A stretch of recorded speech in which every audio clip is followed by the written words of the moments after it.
esteja convosco. Ele está no meio de nós. Proclamação do Evangelho de Jesus Cristo segundo João. Glória a vós, Senhor. Ao anoitecer daquele dia, o primeiro da semana, estando fechadas por medo dos judeus as portas do lugar onde os discípulos se encontravam, Jesus entrou e, pondo-se no meio deles, disse: a paz esteja convosco. Depois destas palavras, mostrou-lhes as mãos e o lado. Então os discípulos se alegraram por verem o Senhor. Novamente Jesus disse: a paz esteja convosco. Como o Pai me enviou, também eu vos envio. E depois de ter dito isso, soprou sobre eles e disse: recebei o Espírito Santo. A quem perdoardes os pecados, eles lhes serão perdoados. A quem os não perdoardes, eles lhes serão retidos. Tomé, chamado Dídimo, que era um dos 12, não estava com eles quando Jesus veio. Os outros discípulos contaram-lhe depois: vimos o Senhor. Mas Tomé disse-lhes: se eu não vir a marca dos pregos em suas mãos, se eu não puser o dedo nas marcas dos pregos e não puser a mão no seu lado, não acreditarei. 8 dias depois, encontravam-se os discípulos novamente reunidos em casa, e Tomé estava com eles. Estando fechadas as portas, Jesus entrou, pôs-se no meio deles e disse: a paz esteja convosco. Depois disse a Tomé: põe o teu dedo aqui e olha as minhas mãos.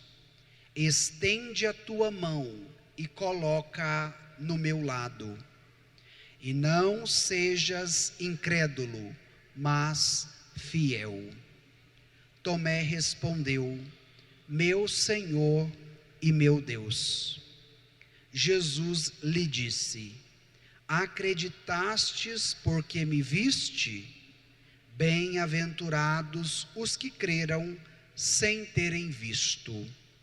Jesus realizou muitos outros sinais diante dos discípulos, que não estão escritos neste livro, mas estes foram escritos para que acrediteis que Jesus é o Cristo, o Filho de Deus, e para que, crendo, tenhais a vida em seu nome. Palavra da salvação. Glória a vós, Senhor.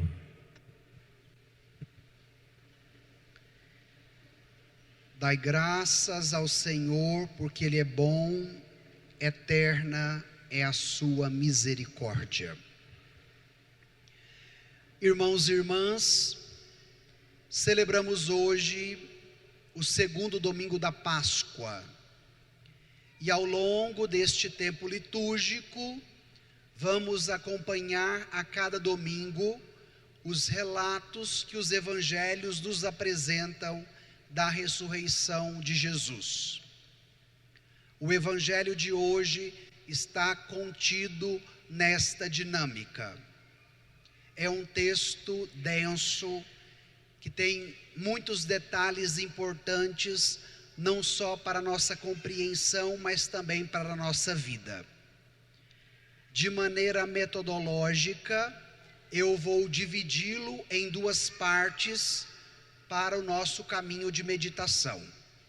Então, se você tem o folheto em mãos, eu te convido a tomar o Evangelho João 20, vamos aos 2 primeiros versículos, 19 e 20. Encontraram aí no folheto? Vamos juntos?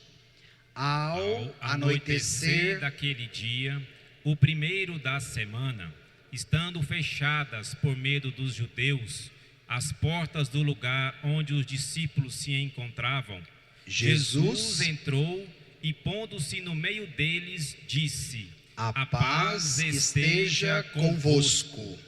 Depois dessas palavras, mostrou-lhe as mãos e o lado.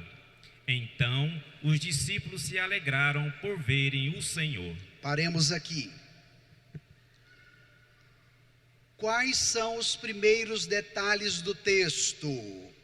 Ao anoitecer, portas fechadas e medo. 3 realidades externas, mas ao mesmo tempo realidades internas. A porta da casa estava fechada, estava trancada, porque os discípulos pensavam: se mataram Jesus, se o torturaram, se ele sofreu tanto sendo nosso mestre, imaginemos nós, vamos ficar trancados.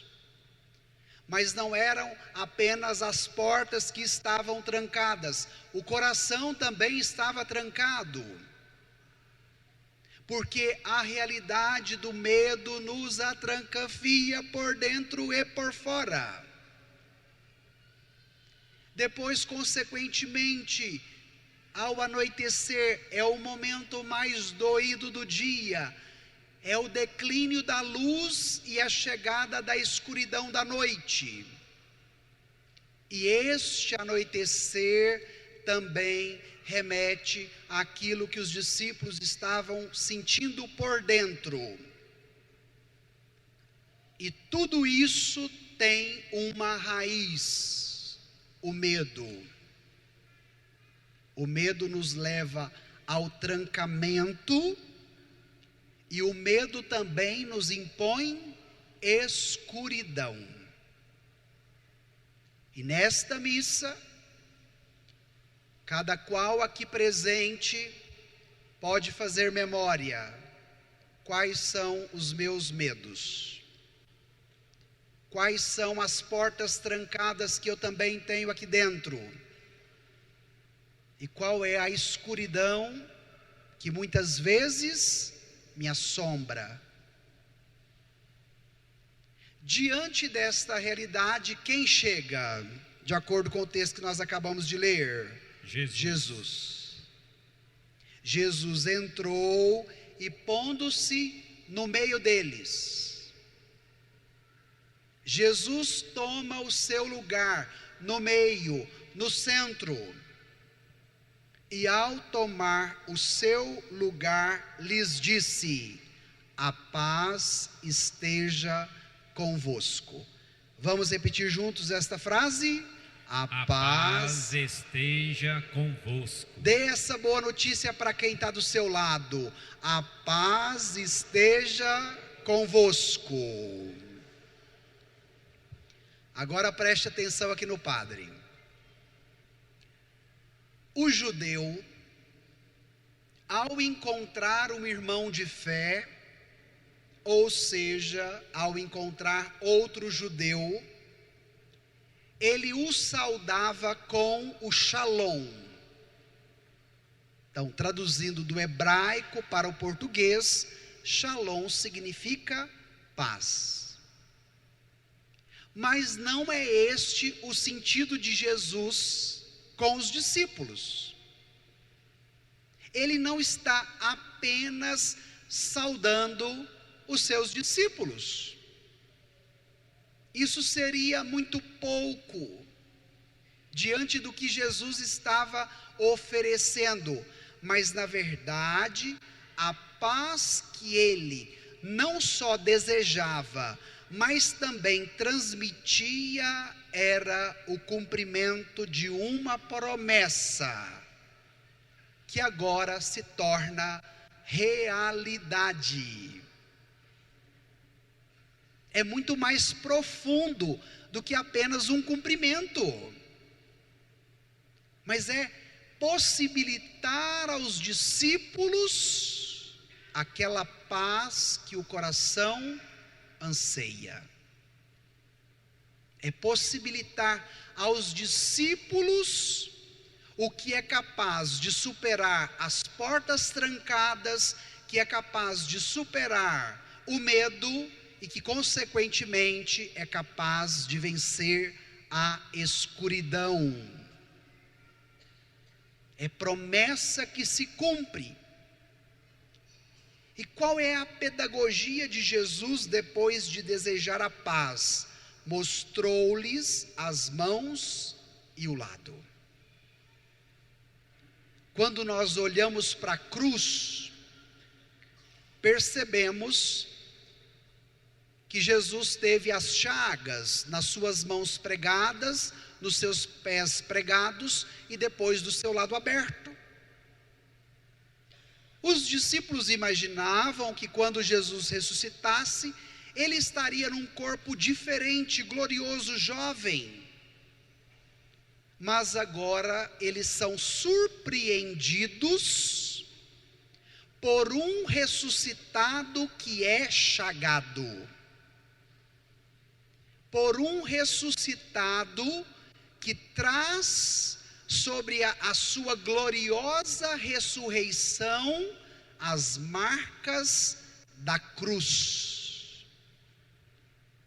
E os santos padres da igreja, meditando esse evangelho, diz: o ressuscitado mostra-lhes as mãos e o lado, para que os discípulos entendam que para que nós tivéssemos paz, o preço que ele pagou foram as suas chagas na cruz.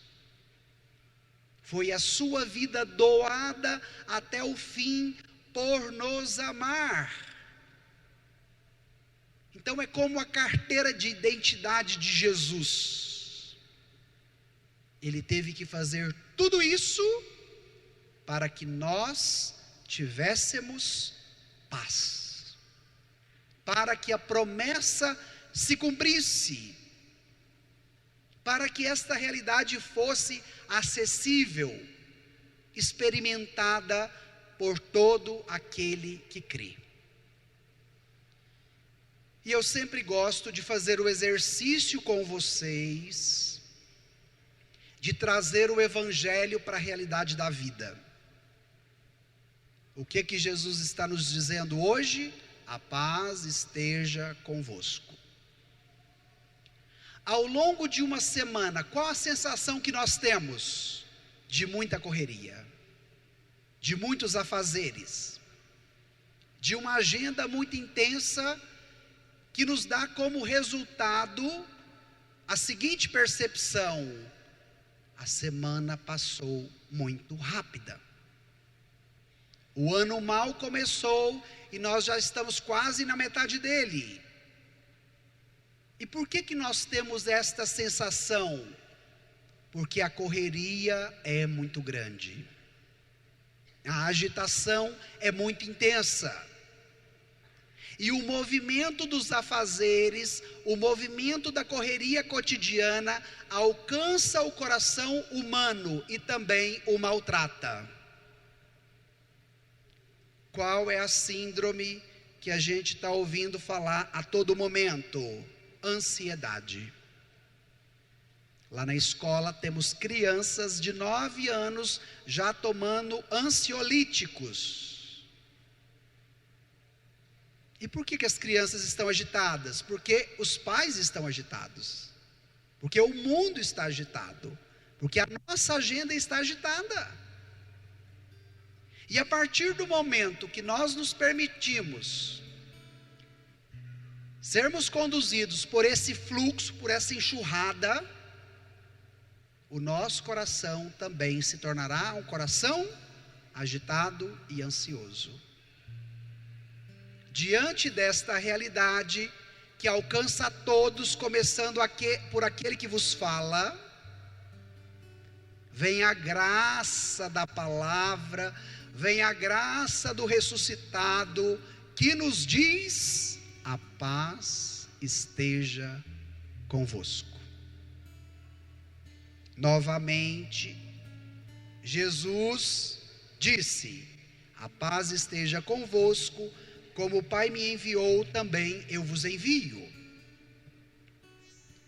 Todas as vezes que o seu coração estiver muito agitado e ansioso, o que é que você vai repetir em voz alta para ele? A paz esteja convosco. Todas as noites, quando você for deitar e que vier aquela multidão de pensamentos que te impede de dormir, o que é que você vai dizer para esses pensamentos? A paz esteja convosco.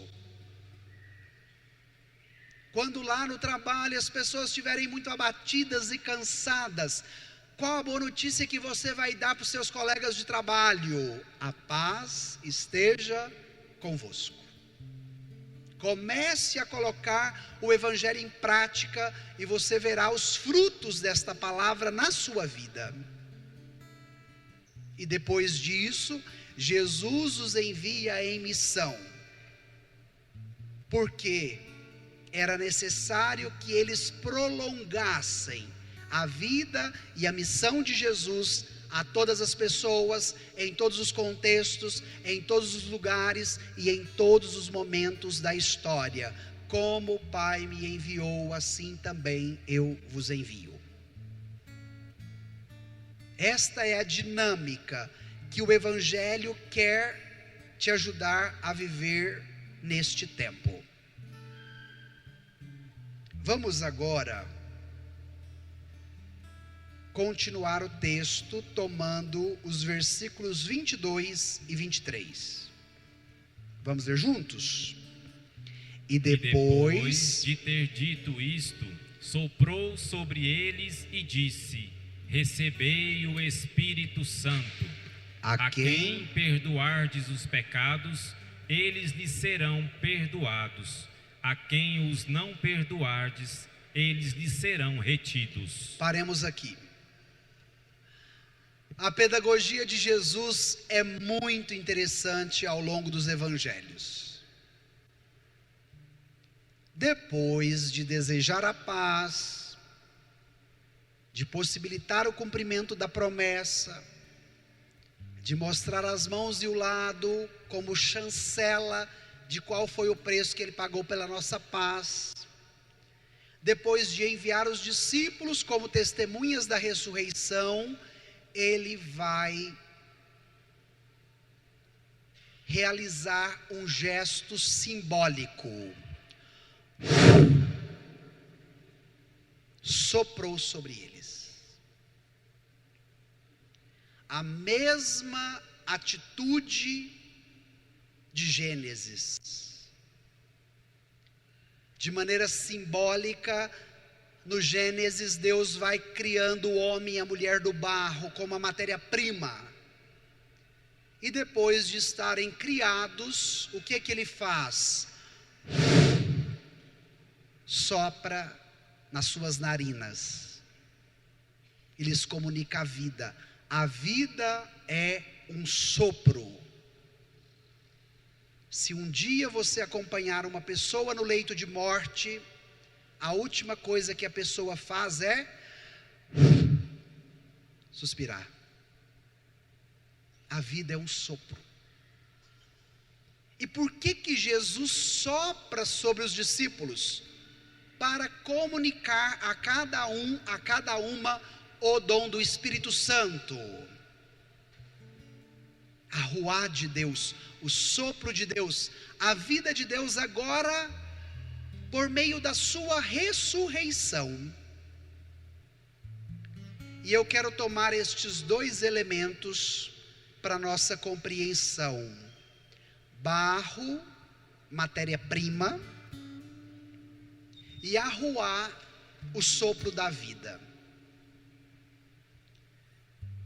Pode ser que ao longo da caminhada a gente tome a decisão de seguir o ressuscitado. Mas aí de repente nós vamos desanimando ao longo do caminho, com a seguinte justificativa: mas o meu barro não dá liga, porque eu tenho essas fraquezas, eu tenho esses pecados, eu tenho essas debilidades. E a gente ama fazer a lista do que nós não gostamos em nós, e às vezes até vivemos com essa lista pregada na testa, falando para todo mundo. E aí de repente nós corremos o risco de pegarmos esta lista e de nos justificarmos tudo o que fazemos nela. E vem o convite da boa nova do Evangelho para a sua vida. Pode haver as fragilidades do barro e da matéria-prima? Pode. Mas Jesus sopra o Espírito Santo, princípio de vida, e nos dá uma outra graça. Depois de ter soprado sobre eles, disse: recebei o Espírito Santo. A quem perdoardes os pecados lhes serão perdoados. Então, a matéria-prima pode ser frágil? Pode. Mas essa fragilidade já não é mais motivo de justificativa, porque nos é comunicado o dom do Espírito Santo que perdoa o pecado, que liberta a pessoa das amarras que a maltrata, ou da escuridão que te assombra, ou das portas trancadas que te fecham. Concilie, isto é, faça as pazes entre o barro e a ruá, entre a matéria-prima e o sopro do Espírito. Olha que maravilha começar a semana ouvindo essa palavra. Mas agora vem a segunda parte. Tomé, chamado Dídimo, um dos 12, não estavam com eles quando Jesus ressuscitado apareceu. Depois que Tomé chega, a comunidade dá notícia: vimos o Senhor, Jesus está vivo, Ele ressuscitou. O que Tomé diz? Olha lá no versículo 25. Mas Tomé disse-lhes: se eu não vir a marca dos pregos em suas mãos, se eu não puser o dedo nas marcas dos pregos e não puser a mão no seu lado, não acreditarei.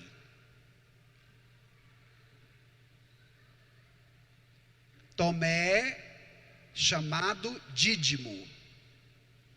E sabe qual é o significado da palavra dídimo? Gêmeo. Cada um de nós, em algum momento, somos gêmeos de Tomé. Já viram dois irmãos gêmeos? Na maioria das vezes eles são muito parecidos, quase que idênticos. Então, se Tomé, chamado Dídimo, significa gêmeos, significa que nós também nos parecemos com quem? Com Tomé. Mas se não tivesse milagre eu não acredito. Mas se não fizer do jeito que eu quero, não acredito. E outro detalhe interessante: Tomé estava fora da comunidade quando o ressuscitado chegou.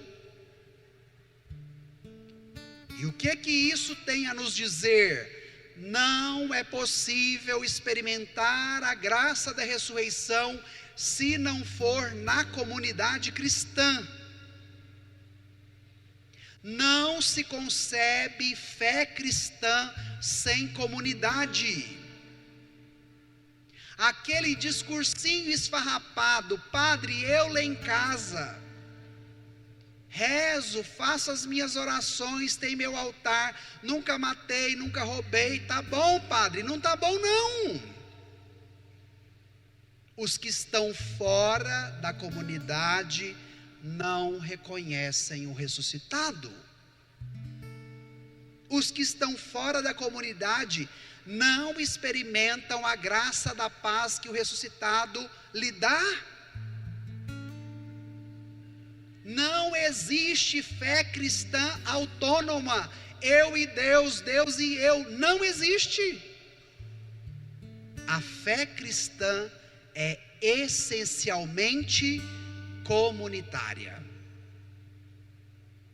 Como é que a gente entende isso? Porque Tomé vai pedir prova, não vai? Vamos agora ao texto novamente? Tome aí os versículos 26 e 27.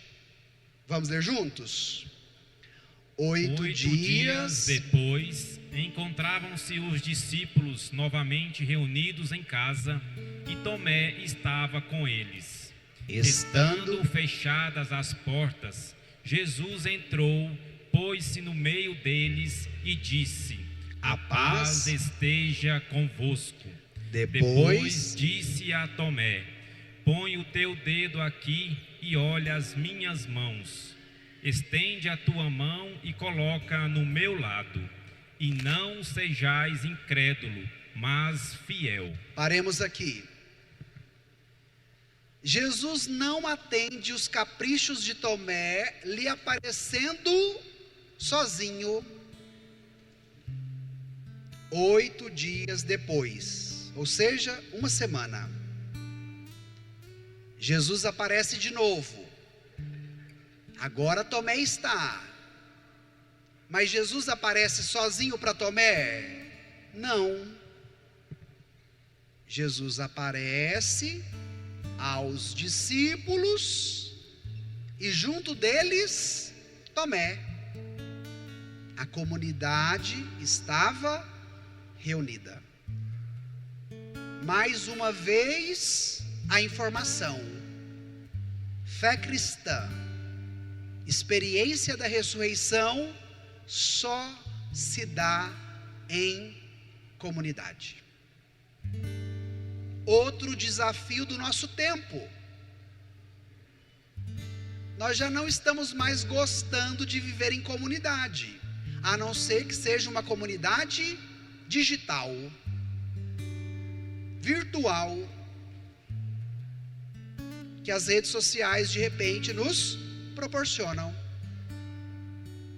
Mas se é um almoço de família, de repente já não me interessa mais.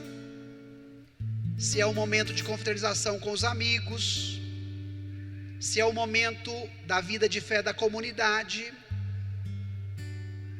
porque o que nos doutrina mais é a voz do mundo do que a voz do Evangelho. Então Jesus nos convida: vamos viver a fé em comunidade. E o mundo te doutrina: fique sozinho, você sozinho se basta, você não precisa do outro, você não precisa de Deus, você não precisa de igreja, você não precisa de comunidade, a vida é sua, faça o que te der na telha, principalmente o que te der prazer. Esta é a dinâmica da nossa atualidade. E agora o Evangelho contrapõe essa dinâmica. E vai até Tomé, Jesus repete pela terceira vez a mesma frase: a paz esteja convosco. E depois possibilita a experiência Tomé.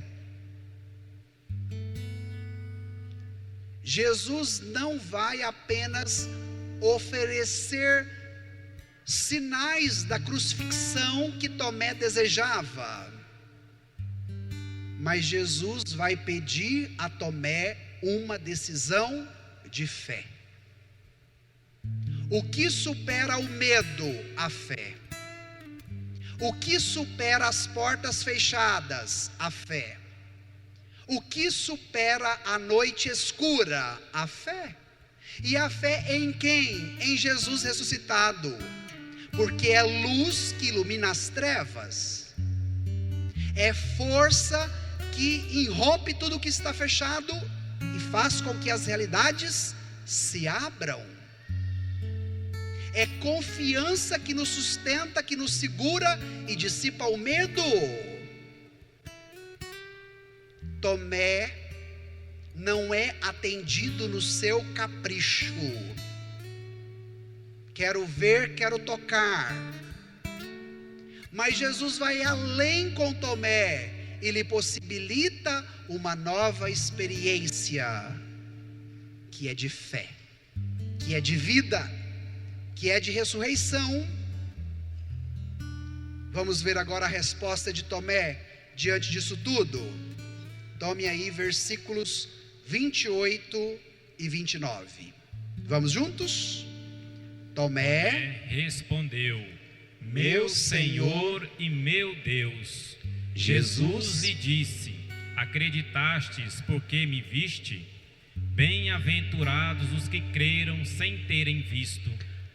Jesus realizou muitos outros sinais diante dos discípulos que não estão escritos neste livro. Mas estes foram escritos para que acrediteis que Jesus é o Cristo, o Filho de Deus, e para que, crendo, tenhais a vida em seu nome.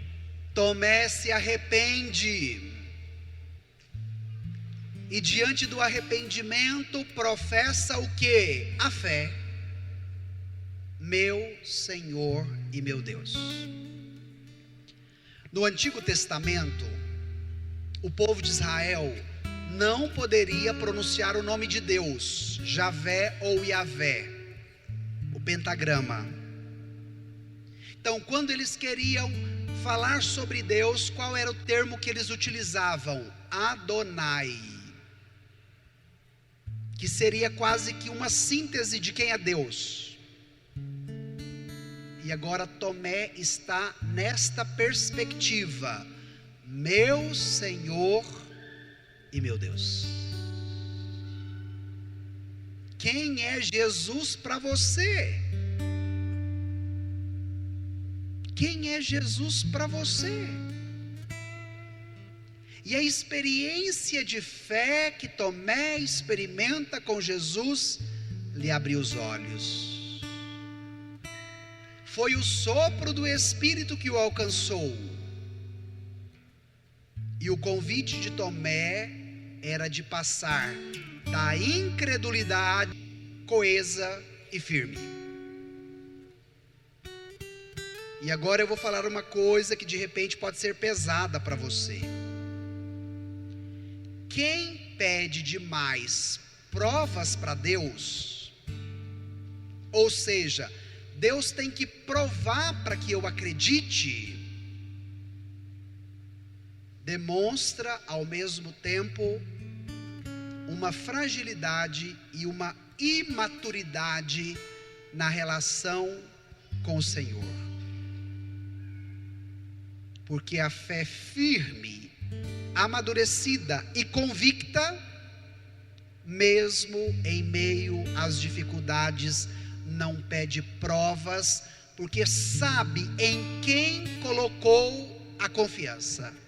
Carta aos Hebreus: eu sei em quem eu coloquei a minha confiança, no Senhor, meu Senhor e meu Deus. E aí o Evangelho fecha com chave de ouro: para que acrediteis que Jesus é o Cristo, o Filho de Deus, e para que crendo, o que você tenha? A vida em seu nome. Quando eu era criança, tinha uma brincadeira que chamava morto-vivo. Não sei se vocês já brincaram de morto-vivo. Era uma brincadeira muito comum na minha época. E por que eu quero trazer a metáfora da brincadeira? Para falar do que é real. Se a forma como o mundo moderno tem nos doutrinado, dizendo que a gente não precisa de fé, que a gente não precisa de Deus, que a gente não precisa de comunidade, o que vai acontecendo conosco? nós vamos morrendo, mesmo estando vivos. É um sintoma do nosso tempo presente. A ausência da fé, a ausência do ressuscitado, a ausência da comunidade cristã na vida de uma pessoa gera morte interior. Mas a experiência da paz de Cristo, do cumprimento da promessa, da luz do ressuscitado, que leva a pessoa a uma adesão, gera o quê? Vida. Mas estes foram escritos para que acrediteis que Jesus é o Cristo, e crendo tenhais a vida em seu nome. E agora vem a boa notícia. Você é destinatário desta vida. Você é destinatário desta experiência que pode transformar a sua morte em vida. Você é destinatário que pode transformar a porta fechada e trancafiada em porta aberta para fluxo de vida. Você é destinatário que pode transformar o medo em confiança, em esperança, isto é, em fé. E aí encerro com a segunda leitura. Volte aí o seu folheto na segunda leitura. Versículos 4 e 5 da segunda leitura. Olha o que está escrito. Pois todo o que nasceu de Deus vence o mundo. E esta é a vitória que venceu o mundo, a nossa fé. Quem é o vencedor do mundo? Senão aquele que crê que Jesus é o Filho de Deus? Por que a pergunta? Porque depende da sua resposta. Esta é a vitória que venceu o mundo, a nossa fé. Então, qual é a verdadeira vitória do cristão? A sua fé. Para que crendo tenhais a vida em seu nome. Como é que você está vivendo? Com esta vida plena? Ou será que você está vivendo como morto-vivo? Faça uma escolha nesta noite. Orientado, orientada pelo evangelho que você acaba de ouvir e de entender. Lembre-se, você é destinatário da vida de Deus, que nos é comunicada pela ressurreição de Jesus. Mas só experimentará isso pela via da fé. Vamos pedir o que o evangelho quer nos dar? Por um instante, se te ajuda a rezar, feche os seus olhos, incline a sua cabeça e pense: quais são os meus medos? Quais são as minhas portas trancadas? Quais são as minhas noites escuras? Ouça a voz de Jesus que te diz: a paz esteja convosco. Como é que anda a sua fé? É uma fé fragilizada, onde Deus tem que provar para você quem Ele é? Ou é uma fé na qual você coloca nele a sua confiança? Vai dizendo como Tomé: meu Senhor e meu Deus, eu creio, mas aumenta a minha fé. Meu Senhor e meu Deus, eu creio, mas aumenta a minha fé. Meu Senhor e meu Deus, eu creio, mas aumenta a minha fé.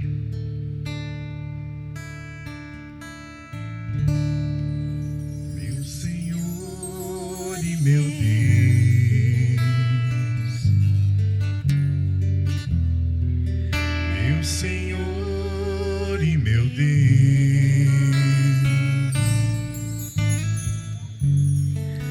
meu Senhor e meu Deus, eu creio, mas aumenta a minha Cantemos fé. juntos, meu Senhor e meu Deus. Meu Senhor e meu Deus,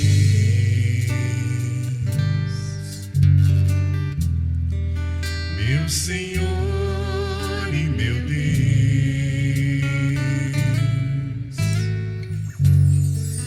meu Senhor e meu Deus, eu creio, mas aumenta a minha fé. Dai-me uma fé viva, dai-me uma fé nova, traduzida na vida, testemunhada